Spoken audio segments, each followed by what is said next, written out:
All right, arriving in the gem state around the same time as John West was a miner and prospector named George Blackmon, a former slave who went west in search of financial success.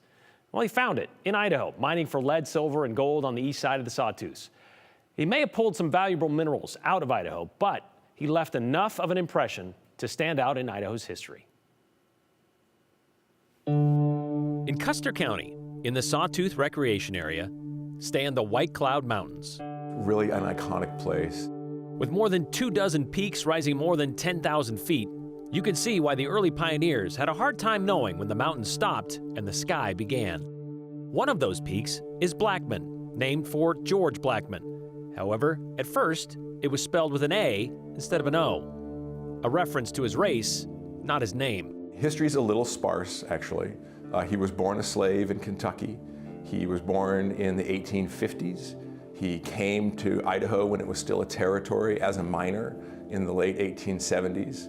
Blackmon was one of thousands drawn to the gem state in search of riches. But he made a name for himself, reflecting more than the color of his skin. He was a long-time fixture and a miner and a prospector in the White Clouds, and was someone who grew to prominence in the area, and I think that's indicated by the fact that they named a peak after him.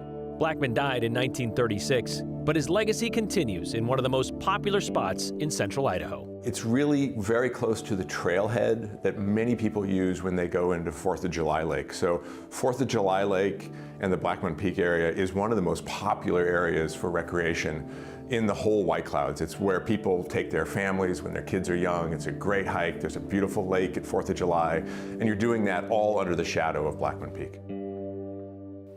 Pretty cool pictures. It's believed that several other areas in the White Clouds are also named after George Blackmon, whose full name was George Blackmon, Washington. And those places include Washington Basin, Washington Creek, and Washington Peak.